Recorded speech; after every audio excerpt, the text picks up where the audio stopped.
আর এই মুহূর্তে যে খবরের দিকে নজর রাখবো, সিজিওতে পৌঁছে গিয়েছেন বসিরহাটের ডিএসপি। আক্রান্ত অফিসারদের বয়ান রেকর্ড। আমাদের সঙ্গে এই মুহূর্তে রয়েছেন প্রতিনিধি অনুপ। দেখেছি আমরা এর আগেও যে বয়ান রেকর্ড করতে গিয়েও বারবার সেখানে বয়ান রেকর্ড করা সম্ভব হয়নি, আর আজকে সেখানে পৌঁছে গিয়েছেন ডিএসপি। তাহলে কি বয়ান রেকর্ড করা সম্ভব হলো? এখনো পর্যন্ত বয়ান রেকর্ড করা কোনোভাবে সম্ভব হয়নি। তার কারণ এই তৃতীয়বারের জন্য ইডি দপ্তরে মূলত আসলেন বসিরহাটে যিনি DSP Sananda Goswami. ED deputy ডিরেক্টরের বয়ান রেকর্ড করার জন্যই কিন্তু তিনি এসেছেন, এমনটাই কিন্তু স্পষ্ট জানালেন। শুধুমাত্র তারা ক্যামেরা নিয়ে ট্রাইপড নিয়ে কিন্তু ইতিমধ্যে ইডি দপ্তরের ভিতরেই প্রবেশ করেছেন। যদিও ইডি দপ্তরের ভিতরে যে বসার জায়গা সেখানে বসিয়ে রাখা হচ্ছে। সন্দেশখালী ঘটনা তদন্তের প্রয়োজনে ইডি দপ্তরে তারা এসেছেন ডিএসপি বসিরহাট সানন্দা গোস্বামী, এমনটাই জানায়।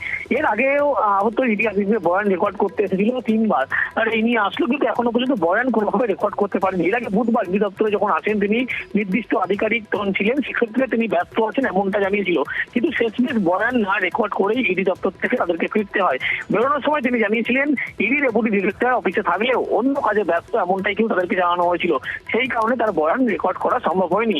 আবারও আজকে বুধবারের পরে বসিরহাটের ডিএসপি সানন্দা গোস্বামী তিনি কিন্তু ইডি দপ্তরে এসেছেন, সঙ্গে ক্যামেরাম্যান থেকে নিয়েই তিনি ইতিমধ্যে এসেছেন। যদিও ইডি দপ্তরের ভিতরে প্রবেশ করলেও এখনো পর্যন্ত তিনি কিন্তু বয়ান কোনোভাবে রেকর্ড করতে পারেনি, এমনটাই ইডি সূত্রে খবর। ইডি দপ্তরের ভিতরে একটি বসার জায়গা, সেখানে বসিয়ে রেখেছেন। মনে করাচ্ছে তাদের সঙ্গে কথা শুধুমাত্র বলা হবে, কিন্তু বয়ান রেকর্ডে কত তারা করতে পারবে এখন সময় না গেলে কিন্তু বলা স্পষ্টভাবে বলা সম্ভব নয়। একেবারেই ধন্যবাদ অনুপ।